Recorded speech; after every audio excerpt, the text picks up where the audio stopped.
পবিত্র রমজান মাসে প্রতিদিন ২,০০০ রোজাদারকে বিনামূল্যে ইফতার করাচ্ছে মাসতুল ফাউন্ডেশন। ভালো মানের ইফতার পেয়ে খুশি নিম্ন আয়ের মানুষ। ফাহিয়ান হামিমের প্রতিবেদনে থাকছে বিস্তারিত।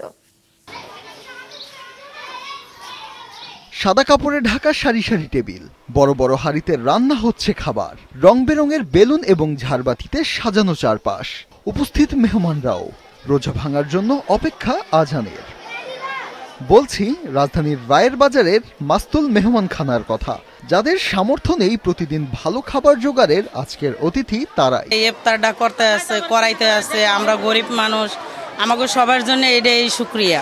বিরিয়ানি, মাঝে মধ্যে খিচুড়ি। এভাবে রোজার প্রতিদিনই এখানে আয়োজন করা হয় হাজারো মানুষের ইফতার। মেনুতে খেজুর শরবতের পাশাপাশি থাকে বিরিয়ানি, তেহেরি বা মোরগ পোলাও। আমি আমার ভাই যতগুলো রোজা আছে সবগুলো রোজাতে এখানে ইফতারি দেয়, ইফতারি খাইতে আসি। ইফতারি ভালো ইফতারি। শুধু মেহমানখানাই নয়, ফুড ভ্যানে করে ঢাকার বিভিন্ন প্রান্তেও ইফতার পৌঁছে দেয় মাসতুল ফাউন্ডেশন।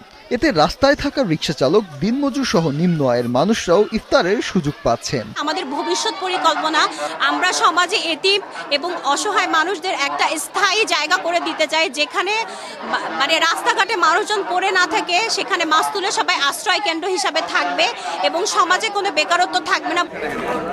শুধু দেশেই সীমাবদ্ধ নেই তাদের কার্যক্রম, দেশের সীমানা ছাড়িয়ে তাদের ইফতার পৌঁছে যাচ্ছে যুদ্ধবিধ্বস্ত গাজায়ও। আমরা গত বছরও করিয়েছি, এবার আমাদেরও হচ্ছে আমরা গাজাতে ফুড সাপোর্টটা দিতে পেরেছি। আল আজহার ইউনিভার্সিটির মাধ্যমে আমরা হচ্ছে ভলান্টিয়ারদের মাধ্যমে আমরা হচ্ছে ইফতারের আয়োজনটা করছি। সংগঠনটির পক্ষ থেকে জানানো হয় সর্বোচ্চ ২,০০০ রোজাদারকে ইফতার করানো হচ্ছে প্রতিদিন। ফাহিয়ান হামিম, মাছরাঙা সংবাদ, ঢাকা।